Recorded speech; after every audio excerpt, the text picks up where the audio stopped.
It is the first Friday of 2026 and the Quiapo Church is filled with devotees.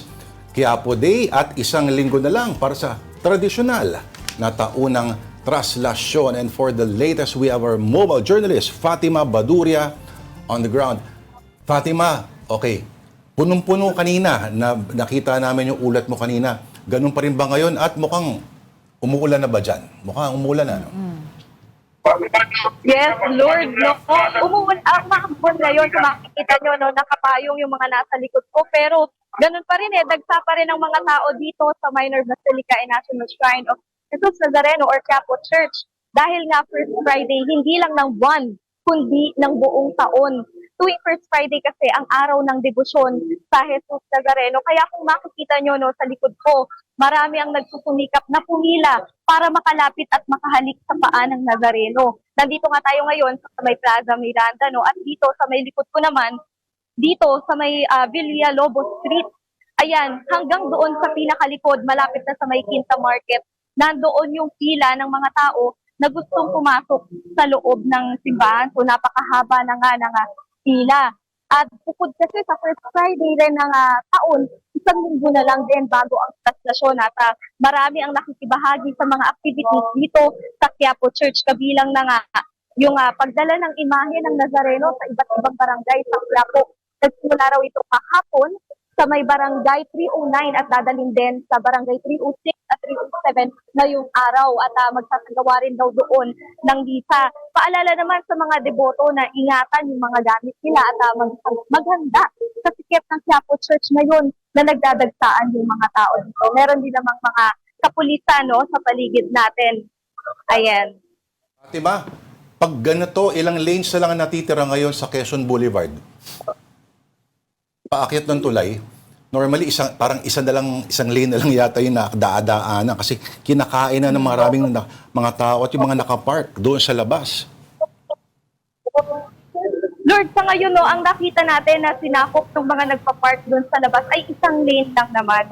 Pero talagang masikip na nga yung Quezon Boulevard, no? Sayang, medyo malayo tayo ngayon. Pero dito banda yung Quezon Boulevard, masikip na rin, lalo na sa may tapat ng Quiapo Church mismo. Yung mga manghuhula, Fatima, nasan ngayon? Ando pa rin sa dati nila mga pwesto o mas nakakalat sila ngayon? Lord, actually, hindi pa ka natin sila nakikita ngayon kasi talagang dito ang punta ng mga tao sa may Quiapo Church at talagang napakasikip ng lahat ng mga dadaanan. Parang mula Quezon Boulevard kanina, maglalakad ka pa ng mga 10 minutes para makapunta ka lang dito sa Plaza Miranda. Talagang masikip. Ayan, makikita nyo rin may mga harang kasi doon sa ibang mga daanan para rin daw maayos yung pila ng mga tao na gustong pumasok dito sa church. Fatima, may information ba kung ilan yung expected na devotees na pupunta? And speaking of the security, alam ko may pinakita ka ng mga kapulisan, ano? Pero ilan din daw ba yung ipapakalat ng mga tao, yung mga personnel dyan? Sa ngayon, inaasahan pa rin na milyon-milyon nga yung dadating dito sa Quiapo Church. At hindi pa natin nabibilang, hindi pa natin nakukuha yung eksakto talaga na bilang pati ng mga kapulisan na nandito. Pero kanina pa tayo nakakakita na marami sila, no, dito sa may likod ng Plaza Miranda, nagbabantay sa mga pumipila, dito rin mismo sa loob ng plaza at doon pa sa may Quezon Boulevard kung saan napakarami na ring mga tao. Oo, kasi nung last year, ano, may 8.12 million daw ang umattend doon sa pista ng Nazareno 2025. Ngayon naman ay may tema sila, mamaya pag-usapan natin yan. Pero Fatima, every hour ay may misa ngayon, ano? Hanggang anong oras yan? Yes, Lord, simula kaninang alas 4 ng madaling araw, oras-oras ang misa hanggang alas 8 mamayang gabi. Oh, very good. January 3 naman, bukas, may blessing ng mga replika ng Jesus Nazareno at yung Estandarte by 1:30.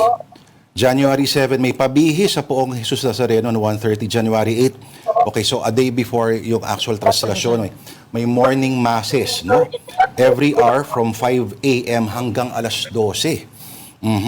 Ikaw ba ay nakapag-cover na, Fatima, ng translasyon? Hindi pa nga, Lord, eh. Parang nakakakaba if ever, no? Napakaraming tao. Pero mukhang exciting din na experience kasi talagang dinadagsa ito ng maraming tao eh. Correct. Alam mo, Fatima, kung saan ka malapit ngayon, sa Excelente.